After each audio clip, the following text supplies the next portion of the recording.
$167,000 US. Hey guys, Scott here. I work FIFO offshore out of WA, and I am documenting my journey to 8 figures in ecom and just in life in general, potentially quitting FIFO one day. Just doing a wrap up of 2025 and the existing e-commerce business and then everything else. Tomorrow, I'm going to do a look ahead at what my goals are for the next 12 months. Got some pretty big, hairy, audacious goals, which is pretty exciting.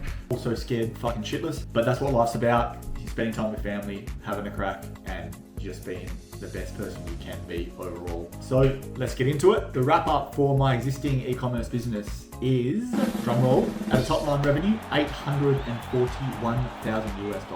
Now we are down compared to last year, about 250K, to be honest. That was because we had products that were taken down on Amazon. We couldn't sell them anymore. Also, our candle market, which is one of the products that we sell, is very, very competitive. Heaps of Chinese sellers coming in. Obviously, there's going to be some big changes going forward with this brand. I'm going to make some big decisions, which I'll get to at the end of the video. So we did $840,000 US top line. We then gave Amazon $180,000 just for advertising. We then had to give Amazon another $340,000 US for the year, and that's for Amazon, FBA, and fulfillment fees. On top of that, we obviously had to take out a fair bit of COGS, which is our cost of goods sold. So how much did the product actually cost us throughout the year to then be able to sell it for the $840,000 US or the 1.2 million Aussie?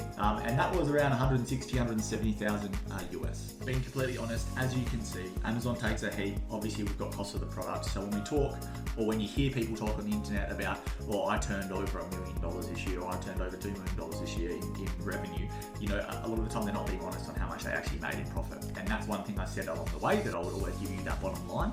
And so out of the $840,000 US that we turned over this year, we made around $112,000 US, which I believe is around 160,000 Australian. So moving forward with my current brand, I really want to go into 2026 with my new business partner in a really focused way, or as focused as we can be, or as focused as someone with ADD can be. The plan in January that we've made together is that we're going to sell the current e-commerce brand. We should get a multiple for that sale, which means we'll get a lot of cash back. We can then redeploy that cash into the new e-commerce brand, which I've kind of been touching on all year, but it's pretty exciting. I'm also scared because I'm walking away from a business that actually makes money. Maybe that's going to be a shit decision this year, but either way, we're going full steam ahead. We're going to make those decisions. We've got a really good team, and we've got, you know, just a really good group of people around us now. I'm excited to see what happens in the future, and I'm excited to give you this open, honest journey and hopefully, you know, reach that big audacious goal of 8 figures sooner rather than later. So I hope everyone had a good 2025, and I will talk about my 2026 goals probably in the next video. But thanks for following, and thanks for all the support over the last 12 months. Cheers, guys.